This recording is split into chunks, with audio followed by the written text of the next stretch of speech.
नमस्कार साथियों, आप सभी का एक बार फिर स्वागत है अभ्यास एग्री एकेडमी के यूट्यूब चैनल पर। आज हम बात करने वाले हैं कि हेटेरोसिस क्या होता है और लग्जरियंस क्या है। हेटेरोसिस ये एग्जाम में बहुत ज़्यादा पूछा जाता है। पिछली बार अधिकतर एग्जाम में हेटेरोसिस से क्वेश्चन पूछा जाता है। तो हेटेरोसिस के साथ साथ में एक टर्म और यूज़ करते हैं हम, लग्जरियंस क्या है। हम दोनों को बहुत अच्छे से समझते हैं। बहुत इंपॉर्टेंट टॉपिक है, हर एग्रीकल्चर कॉम्पिटिटिव एग्जाम्स के लिए, सभी के लिए बहुत इंपॉर्टेंट है। तो चलिए स्टार्ट करें हम कि हेटेरोसिस क्या है, ठीक है, और लग्जरियंस क्या होता है। तो पहले हम समझते हैं कि हेटेरोसिस क्या है, फिर हम समझेंगे लग्जरियंस क्या होता है ना। हेटेरोसिस, ठीक है, जैसे हम हाइब्रिड बिगर भी कहते हैं, जैसे हम क्या बोलते हैं, हाइब्रिड बिगर। याद रखना क्या बोलते हैं इसको, हम हाइब्रिड बिगर भी कहते हैं। हिंदी में इसको बोला जाता है संकर ओज। हिंदी में क्या बोलते हैं इसे, हिंदी में इसे हम कहते हैं संकर ओज। हिंदी में क्या बोलते हैं इसको, हम संकर ओज कहते हैं। हाइब्रिड बिगर को संकर ओज कहा जाता है। देखो इधर देखिए आप, जब हम मेल फीमेल के बीच क्रॉस कराते हैं, ये फीमेल पेरेंट है और ये मेल पेरेंट है ना। ये दो मेल, जैसे ए एक फीमेल पेरेंट है, बी एक मेल पेरेंट है, इन दोनों के बीच क्रॉस करा और हमने जो F1 संतति, ये जो F1 प्रोजेनी पैदा हुई है ना, ये जो F1 प्रोजेनी पैदा हुई इन दोनों के क्रॉस कराने से, तो इस F1 संतति का अपने पेरेंट से सुपीरियर होना, इस F1 संतति का अपने पेरेंट से क्या होना, सुपीरियर होना इन वन और मोर कैरेक्टर, ठीक है, एक या अधिक से एक या एक से अधिक लक्षणों में इस F1 संतति का अपने पेरेंट से सुपीरियर होना क्या कहलाता है, हेटेरोसिस। देखो क्या है हेटेरोसिस, F1 प्रोजेनी का मतलब होता है संतति, F1 प्रोजेनी का अपने पेरेंट से, ये जो पेरेंट्स है अपने पेरेंट से, ठीक है, पेरेंट से, ठीक है, एक या अधिक कैरेक्टर या लक्षण में सुपीरियर होना, ठीक है, कैरेक्टर में क्या होना, सुपीरियर होना, उत्कृष्ट होना। सुपीरियर का मतलब है उत्कृष्ट होना, क्या होना, उत्कृष्ट होना क्या कहलाता है, तो आंसर है हेटेरोसिस कहलाता है। इस मेल है ना, फीमेल मेल पेरेंट हैं दोनों इस F1 का। तो सर कौन कौन से कैरेक्टर में हम बात करें, जैसे अगर ये F1 जो है अपने पेरेंट से उत्पादन में अच्छा हो, बात करें, ये जो है ना अपन ने लिखा है कि F1 पेरेंट का अपने पेरेंट से एक या दो कैरेक्टर में सुपीरियर होना, ठीक है।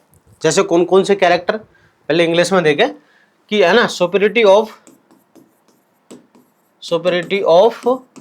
F1 प्रोजेनी ओवर वन और, ठीक है, ओवर इट्स पेरेंट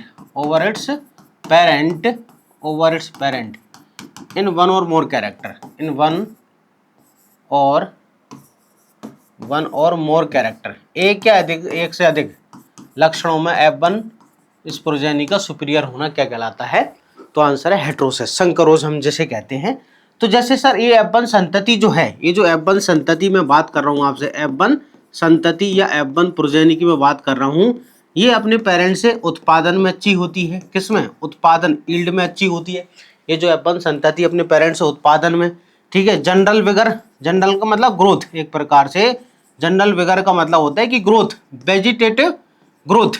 अगर मैं जनरल विगर की बात कर रहा हूँ तो मतलब कि प्लांट की हाइट कैसी है, इसकी पत्तियों की है ना आकृति, साइज वगैरह, जो जनरल ग्रोथ की हम बात करते हैं, वेजिटेटिव ग्रोथ, ठीक है, वेजिटेटिव ग्रोथ, क्लियर। ये जो वेजिटेटिव ग्रोथ है ये, इसके बाद दूसरा ऐसे यील्ड हो गया, अडेप्टेशन, अनुकूलन, इन सब में जो है F1 पेरेंट अपने क्या होता है, ये F1 प्रोजेनी, ये जो F1 प्रोजेनी अपने पेरेंट से इन सभी कैरेक्टर में सुपीरियर होता है, ठीक है। F1 संतति जो है अपने पेरेंट से यील्ड में, जनरल विगर में, अडेप्टेशन में, इन सब में क्या होता है, सुपीरियर, अच्छा होता है, मतलब उत्पादन इसका ज़्यादा निकलेगा, ठीक है, इसकी जो है हाइट वगैरह अच्छी रहेगी, वेजिटेटिव ग्रोथ जो है अच्छी रहती है, साथ साथ में अडेप्टेशन, अनुकूलन अच्छा होता है। इसका मतलब कि जो अलग अलग इन्वायरमेंटल कंडीशंस होती हैं वहाँ पर बहुत अच्छे से सर्वाइव कर सकता है, उसको हम अडेप्टेशन कहते हैं, क्लियर। तो वहाँ पर अच्छी परफॉर्मेंस है। अब दूसरा जो टर्म है हेटेरोसिस टर्म, अगर आपसे पूछते हैं, एग्जाम में प्रश्न हो रहा था, बहुत इंपॉर्टेंट है कि heterosis term is given by, ये जो टर्म है ये सल ने दी थी, है ना, किसने, सल के द्वारा 1914 में दी थी, ये सल ने 1914 में दी थी।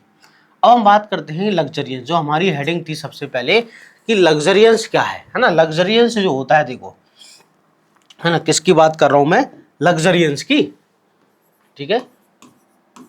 ये जो लग्जरियंस है, ठीक है, लग्जरियंस को हम बोलते हैं स्यूडो हेटेरोसिस, क्या बोलते हैं हम, स्यूडो हेट्रोसिस, ठीक है। लग्जरियंस को क्या बोलते हैं हम, स्यूडो हेट्रोसिस कहते हैं। अब लग्जरियंस या सूडो हेट्रोसिस जो होता है, ये जो शब्द है सूडो हेट्रोसिस, ये रेनर ने दिया ना, ये जो टर्म है किसने दिया, रेनर के द्वारा 1929 में, ये जो टर्म है रेनर 1929 में प्रोवाइड की है। इधर देखो, यहाँ भी हम फीमेल और मेल के बीच क्रॉस कराते हैं, यहाँ भी हम female parent into male parent के बीच क्रॉस करते हैं। ये जो F1 है, ये जो F1 प्रोजेनी है, अगर ये अपने पेरेंट से, अगर ये F1 प्रोजेनी है, अगर ये अपने पेरेंट से सिर्फ जनरल विगर वेजिटेटिव ग्रोथ में अच्छी हो, ईल्ड एडेप्टेशन में अच्छा ना हो, जैसे अभी हमने हेट्रोसिस में बात की थी कि हेट्रोसिस में जो F1 पेरेंट्स होता है वो ईल्ड में भी अच्छा होता है, जनरल ग्रोथ जो है जनरल विगर उसमें भी अच्छा है, अडेप्टेशन में भी अच्छा होता है, उसे हम हेट्रोसिस कहते हैं। अगर ये जो F1 प्रोजेनी है, ये जो F1 प्रोजेनी है ये सुपीरियर है सिर्फ, है ना, ये जो F1 प्रोजेनी है किसमें सुपीरियर है, वेजिटेटिव ग्रोथ में, सिर्फ इसकी हाइट अकेली अच्छी है, वेजिटेटिव ग्रोथ जो है कायिक वृद्धि इसमें ही सुपीरियर है ना, कायिक वृद्धि जो होती है उसमें ही ओनली सुपीरियर है, कायिक वृद्धि में ही ओनली सुपीरियर है। ईल्ड अडेप्टेशन इसका अपने पेरेंट्स से अच्छा नहीं होता। जब F1 प्रोजेनी अपने पेरेंट्स से ओनली सिर्फ वेजिटेटिव ग्रोथ में ही सुपीरियर होती है, किसमें, वेजिटेटिव ग्रोथ में ही सुपीरियर होती है, ईल्ड अडेप्टेशन में नहीं है। याद रखना, ये जो है F1 प्रोजेनी ईल्ड अडेप्टेशन में अच्छा नहीं होता है, ईल्ड एंड अडेप्टेशन में सुपीरियर ना हो, ईल्ड अडेप्टेशन में क्या ना हो, सुपीरियर ना हो, ठीक है, उत्कृष्ट ना हो, सुपीरियर ना हो, ठीक है। तो उसे क्या बोलेंगे, उसे कहते हैं हम लग्जरियंस। देखो एक बार और बताऊं मैं दोनों को, है ना, डिफरेंस, अगर मैं आपको डिफरेंस लिख के बताऊं बहुत सिंपल भाषा में, अगर आपको याद रखना है कि सर हमको याद क्या रखें एग्जाम के लिए, कि हेट्रोसिस जो है, हेट्रोसिस और दूसरा टर्म है लग्जरियंस, है ना। लग्जरियंस जो है, देखो यहाँ पर जो F1 है कि F1 प्रोजेनी, ठीक है, F1 प्रोजेनी अपने पेरेंट्स से, है ना, अपने पेरेंट्स जो होते हैं जनक, अपने पेरेंट्स से किस किस में, उत्पादन ईल्ड में, अडेप्टेशन में, अनुकूलन जैसे हम कहते हैं अडेप्टेशन में, और जनरल विगर, इन सब में सुपीरियर होती है, जनरल, ठीक है, जनरल विगर, जनरल विगर में क्या होती है, सुपीरियर, ठीक है। F1 प्रोजेनी जो है सुपीरियर होता है इन सभी चीज में, तो उसे क्या बोलते हैं, हेट्रोसिस। अगर F1 प्रोजेनी अपने पेरेंट से ईल्ड में, अडेप्टेशन में, जनरल विगर में सुपीरियर है, डिजीज रेजिस्टेंट में सुपीरियर है, मतलब एक से अधिक कैरेक्टर में जो है अच्छा परफॉर्मेंस देता हो, तो उसे हेट्रोसिस कहेंगे। जब F1 प्रोजेनी, F1 जो संतति है, F1 प्रोजेनी अपने पेरेंट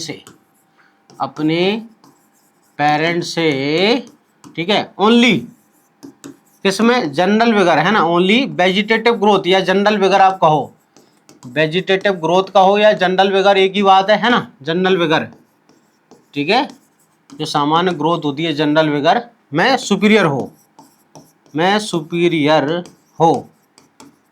ठीक है, ईल्ड अडेप्टेशन में ना हो, ईल्ड व अडेप्टेशन में ना हो, ईल्ड व अडेप्टेशन में ना हो, क्लियर। उसे क्या बोलते हैं, उसे हम कहते हैं लग्जरियंस, उसे क्या बोलेंगे हम, लग्जरियंस टर्म कहते हैं। तो आपको दोनों टर्म बहुत क्लियरली समझ में आई होंगी। ये जो हेट्रोसिस है, हेट्रोसिस जो हम जब हाइब्रिड बनाते हैं तो हाइब्रिड के अंदर 100% हेट्रोसिस होती है, फुली एक्सप्लॉइटेड होती है, हेट्रोसिस का यूटिलाइजेशन किया जाता है हाइब्रिड के अंदर। तो जो हाइब्रिड वेराइटीज होती हैं उनके अंदर हेट्रोसिस, याद रखना, फुली होती है, पार्शियल, है ना। और जबकि सिंथेटिक और कंपोजिट वेराइटीज जो होती है उनमें हेट्रोसिस क्या होती है, पार्शियल, आंशिक रूप से होती है।